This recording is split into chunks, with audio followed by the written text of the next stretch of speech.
Ration షాపుల్లో డబ్బుల వసూళ్లపై HMTV ప్రసారం చేసిన కథనానికి అధికార యంత్రాంగం స్పందించింది.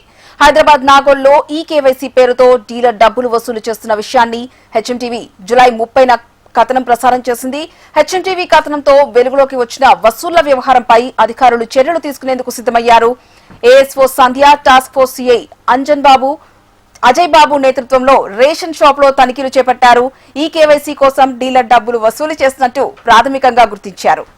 సదరు రేషన్ డీలర్ పై చర్యలు తీసుకోనున్నట్లు ఏఎస్ఓ సంధ్య తెలిపారు. ఘటనపై విచారణ జరిపి నివేదికను ఉన్నతాధికారులకు పంపుతామని వెల్లడించారు.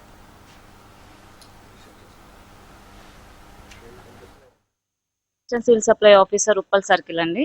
మాకు ఈ రేషన్ షాప్ డీలర్ పైన ఒక ఫిర్యాదు వచ్చింది. ఏంటిదంటే ఈ కేవైసీ చేసుకుంటూ డబ్బులు వసూలు చేస్తున్నారు అన్న ఫిర్యాదు మేరకు మేము ఇక్కడికి వచ్చి తనిఖీలు చేశాము. తనిఖీలో మా civil supplies task force team వాళ్ళు కూడా వచ్చారు. అజయ్ బాబు సిఐ సార్ వాళ్ళు మేము కలిసి తనిఖీలు చేశాము. తనిఖీలో నిమిత్తం మాకు బయటపడింది ఏంటంటే తను ఈ కేవైసీకి డబ్బులు వసూలు చేస్తున్నారు. దీనిపైన మేము విచారణ చేసి మా పై అధికారులకు సమాచారం అందిస్తాము. దీనిపైన ఇతని పైన డిసిప్లినరీ యాక్షన్ తీసుకుంటాం. ప్రజలు కూడా ఎవరు ఈ కేవైసీ అనేది ఉచితం, గవర్నమెంట్ ఉచితంగా ప్రతి ఒక్క డీలర్ షాప్ కి ఉచితంగా కేవైసీ చేయించుకోవాలి. ప్రతి రేషన్ కార్డు హోల్డర్ ఎవరు కూడా డబ్బులు ఇవ్వడం జరగకూడదు. ఉచిత ఈ కేవైసీని మీరు వినియోగపరచుకోవాలని మేము ప్రజల్ని కోరుకుంటున్నాం. రేషన్ షాప్ లో డబ్బుల వసూళ్లపై హెచ్ఎంటీవీ ప్రసారం చేసిన కథనానికి సంబంధించి అధికారులు స్పందించారు. ఇదే అంశానికి సంబంధించి పూర్తి సమాచారం మా Telangana input editor Ramana phone line ద్వారా అందిస్తారు. రమణ,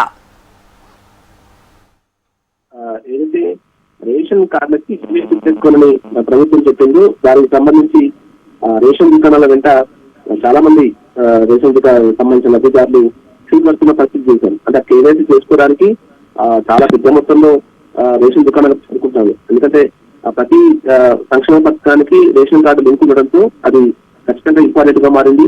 దీన్ని ఆసరగా చేసుకుని కొంతమంది రేషన్ డీలర్స్, రేషన్ దుకాణాలకు సంబంధించిన నిర్వాహకులు డబ్బులు వసూలు చేయడం అనేది హెచ్ఎంటీవీ దృష్టికి వచ్చింది.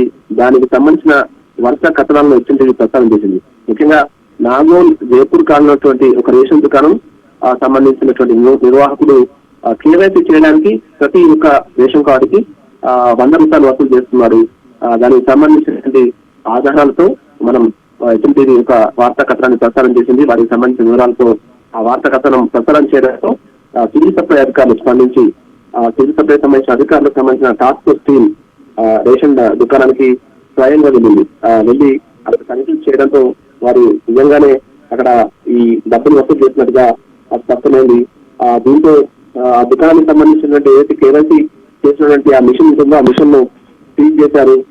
దాంతో పాటుగా ఏదైతే అధికారులు స్పష్టంగా చేస్తున్నారు అంటే సివిల్ సప్లై టాస్క్ ఫోర్స్ సంబంధించిన సిఐ అజయ్ బాబుతో పాటుగా ఏదో తన అక్కడ చేరుకుని ఈ తనిఖీ నిర్వహించి ప్రజలు ఎవరు కూడా కేవైసీ కోసం డబ్బులు ఇవ్వాల్సిన అవసరం లేదు, అది ఉచితంగా చేయాల్సిన ప్రక్రియ అంటూ కూడా స్పష్టం చేశారు. ఈ అంశాన్ని ప్రభుత్వం దృష్టి తీసుకొచ్చి అధికారులు దృష్టికి వచ్చినటువంటి హెచ్ఎంటీవీ వారు అభినందన తెలియజేశారు. ప్రస్తుతం అయితే వారు స్పష్టంగా చెప్తున్నారు. ఈ ఆగస్టు 30 తేదీ వరకు కేవైసీ గడువులు పెంచారు.